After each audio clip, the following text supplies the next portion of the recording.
Welcome to the Healthcare Podcast, where we'll be exploring how technology is reshaping the care we deliver and the systems behind it.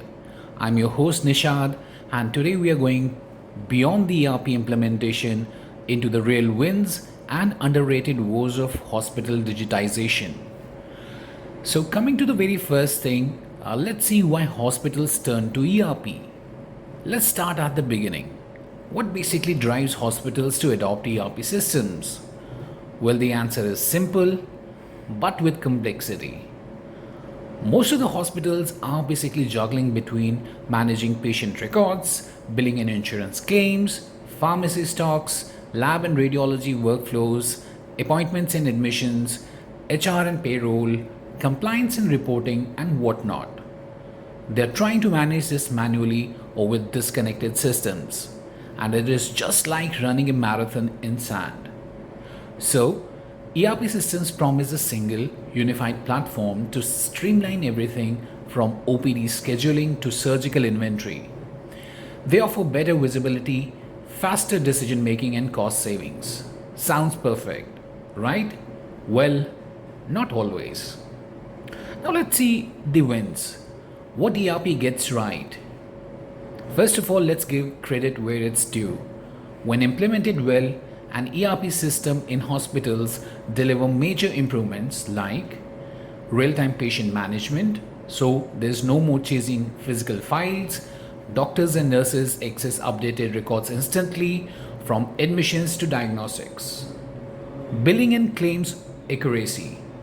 Well, every medication, every procedure is logged and billed in sync, reducing revenue leakage. Inventory and pharmacy control.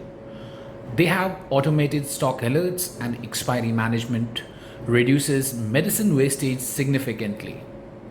Data driven decisions. The hospitals have the dashboards that help them track ICU occupancy, OT scheduling, and patient discharge timelines. To give you a brief stat on that, one of the mid-sized hospitals in Pune reduced billing errors by 60% in just 90 days post ERP go live. So yes, ERPs can be game changing. Now coming to the woes, let's see where things go wrong. Well, but behind the scenes, there's another story. ERP success isn't guaranteed. Here's where many hospitals struggle. Staff resistance and poor adoption. Nurses, ward staff, and even doctors often see ERP as extra work, not a helpful tool. Without buy in, usage drops and the system fails to deliver. Over customization chaos. Some hospitals try to bend the ERP to their old processes instead of improving the processes themselves. Result: delays, bugs, and spiraling costs. Lack of real training.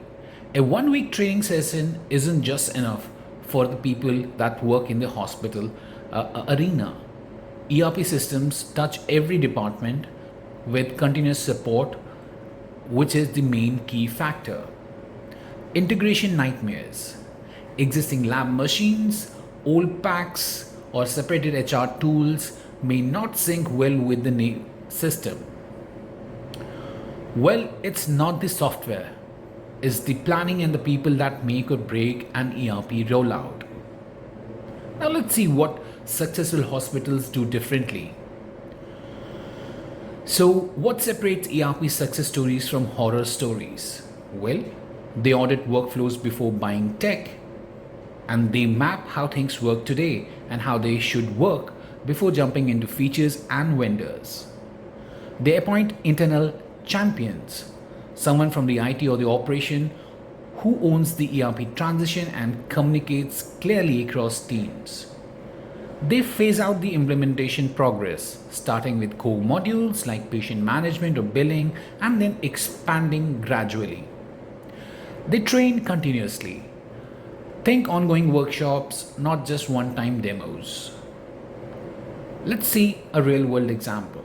For example, a 300-bed hospital in Delhi implemented ERP in 4 phases over 8 months, and the result was 30% faster billing, 25% lower admin workload, and 95% staff adoption by 1 year. Coming to the other aspect, what's next for ERP in healthcare? Well, ERPs are evolving too. AI assisted diagnostics, mobile access for the on the go doctors, and patient self service portals are becoming the norm. The future? A truly connected care ecosystem where hospital ERPs talk to wearable devices, telehealth platforms, and even home care systems. But remember, it's not just about features, it's about aligning technology with people, process, and purpose. So, if you're a hospital decision maker, ask yourself, is your ERP system people use or one they avoid? Going beyond implementation means focusing on value, not just installation. Thanks for tuning in to Healthcare Podcast today. And if you found this episode insightful, share it with your team or tag us on LinkedIn or somewhere else where you find it feasible.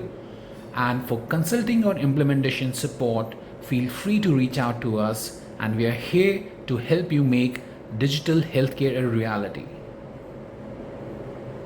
And lastly, thanks for listening to this particular podcast and have a great day ahead.